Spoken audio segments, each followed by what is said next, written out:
Dr. Chauncey Crandall is the writer of the book Raising the Dead.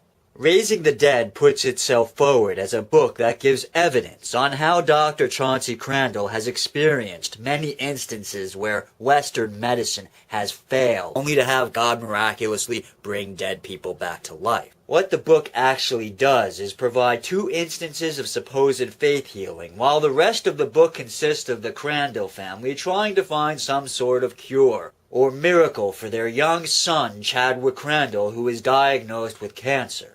They never get that miracle, and sadly, Chadwick Crandall died. I've been challenged to show possible cause that Dr. Chauncey Crandall may not be honest in his claims. It has been stated to me that there is no reason why he would make such a story up, a reason that provides sufficient cause to not accept that God does miracles. I accept that challenge. I know there's no use getting angry. I know there's no use being sad. A little background on Dr. Crandall first. Dr. Crandall is trained as a doctor and cardiologist. In fact, he did some of his fellowship at New York City's Mount Sinai Hospital. He isn't some Kent Hovind University graduate. You can't just toss him in with the Popoffs and Hovinds of the world. Dr. Crandall claims that in 2006 a patient came into the ER, collapsed dead from a heart attack, and could only be brought back to life by the power of prayer. Now, despite the claim that he is a world-renowned cardiologist, I haven't had much luck finding anything written by him or about him that didn't come from a conservative Christian website, show, or blog. The same goes for his private practice, the Palm Beach Cardiovascular Clinic. Outside of the usual website mentions you get listing out area businesses, all I could find was a PDF from a court case involving a ruling by a judge on a contract dispute between the clinic and a former employee.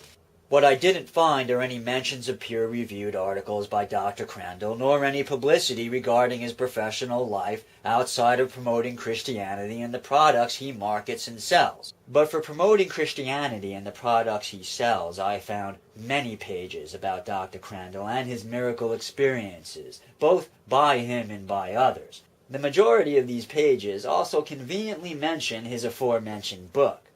These sites will often mention Dr. Crandall's online newsletter or offer online tests that inevitably lead to offering you a subscription for his newsletter that sells for about $50 a year. So we've got a doctor who out of the blue announces he's been part of a miraculous healing by God in a country that boasts that at least 70% of the population is Christian.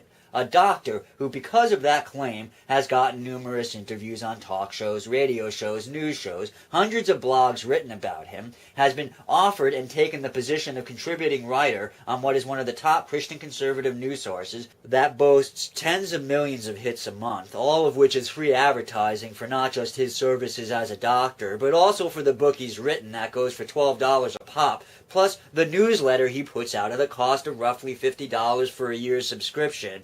Just on a quick cost-profit analysis, if we think casually about how much he would have had to have paid for this sort of advertising to get the increase in client base that he's getting from solidly connecting himself to the conservative Christian movement, especially the charismatics, when you take into consideration all the wealth he gets from that connection, from the additional traffic to his businesses, subscribers to his newsletter, and purchases of his book, man, that's a lot of money. That is definitely good reason to wake up one day and say, to hell with it. I'll compromise my ethics and pander to the conservative Christian base by making up some stories about God bringing people back to life. Shoot, you've got to wonder how much money all this "I'm a doctor who believes in miracles" fanfare is generating, not just for his personal pocket, but also for the Chadwick Foundation. Oh, did I forget to mention that? Dr. Crandall has a charity he started named after his son who passed away after battling cancer. It's called the Chadwick Foundation. The Chadwick Foundation lists 4 other charities it is connected to, one which is a name with no internet site and therefore no way to research it, 2 that are unrated charities, and the third is Christ for All Nations, the charity founded by Reinhard Bonk, the charismatic faith healer.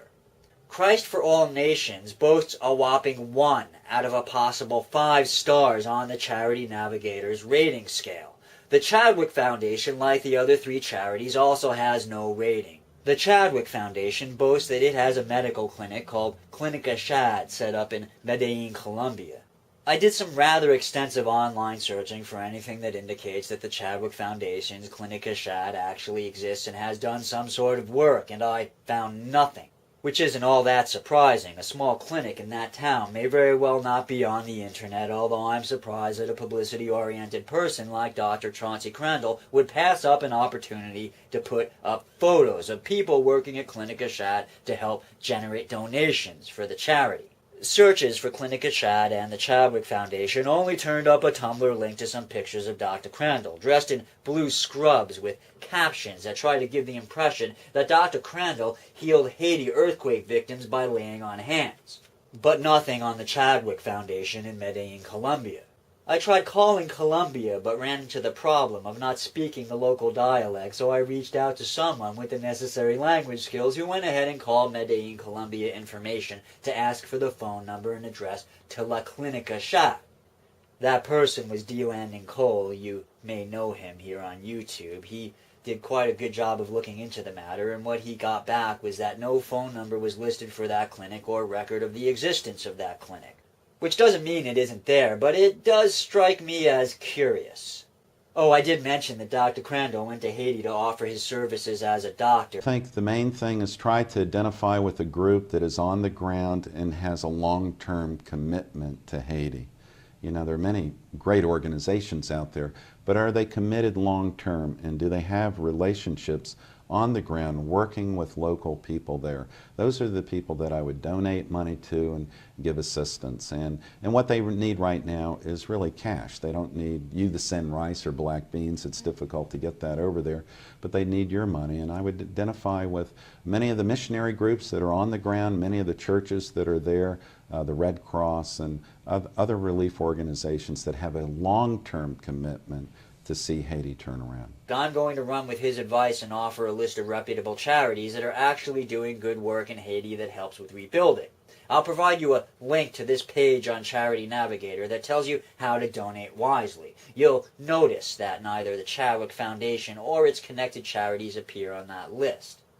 There are other groups doing good work in Haiti that aren't on that list. For example, Cuba sent doctors to help out with the relief effort and has had people on the ground in Haiti helping to train medical personnel for years.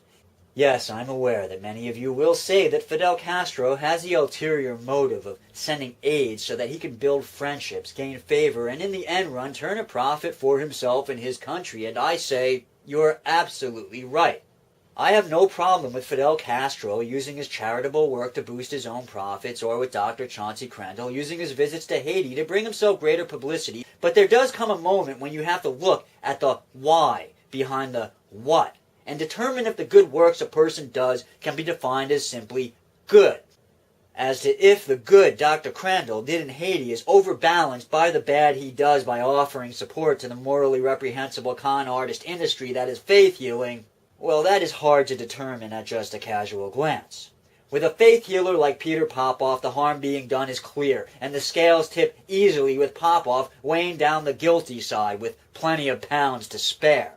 But Dr. Crandall, it is not as straightforward a scenario.